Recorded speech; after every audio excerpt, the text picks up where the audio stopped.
it comes to next gen, what are your thoughts about those performances being brought to life in high fidelity on PS4? I think it allows us to push things so much further. We're using the likeness of the actors, so we can, with the kind of the facial tag, it means that it's more in sync. It feels more like it's the actual actor giving the performance. You don't have to map it on a different face, which takes away yet another layer. Because the fidelity of the characters can be so high now that we can use that likeness. We don't have to stylize it. We don't have to treat anything.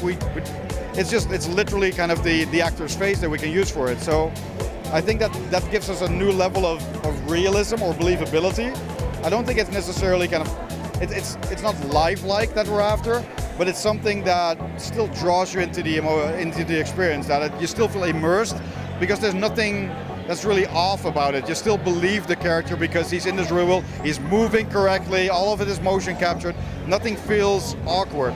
And I think that makes for a better experience. It's not just the amount of polygons, it's all about kind of making sure that everything is at an equal kind of quality level.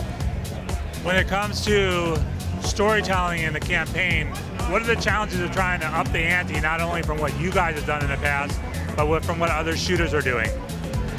Well, I think the biggest decision for us was the stick in first person.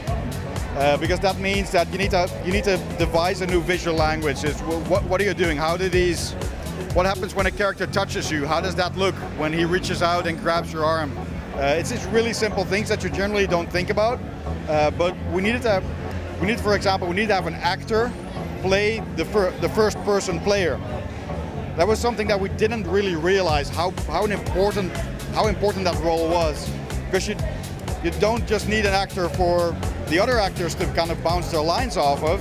You need somebody who can act as the camera, who understands kind of the emotion of the camera, who can kind of walk convincingly with somebody else and still feel like it's in sync.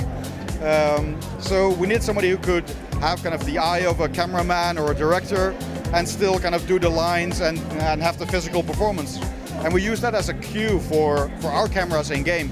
Because for the majority, what we're doing is we're giving you free control.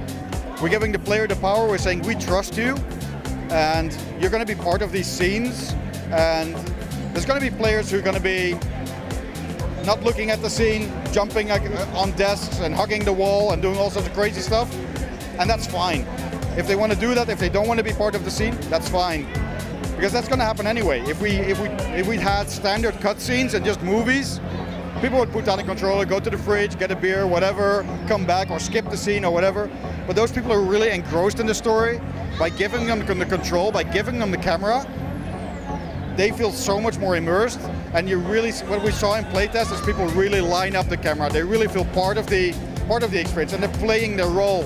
We're actively asking you to become a participant in our story. And I think that makes it really powerful. It's not a locked camera, it's not, here you go, force feed the story. No, you're part of this. You're driving the story forward, and we're giving you control, even in these dramatic scenes. And I think that's really powerful.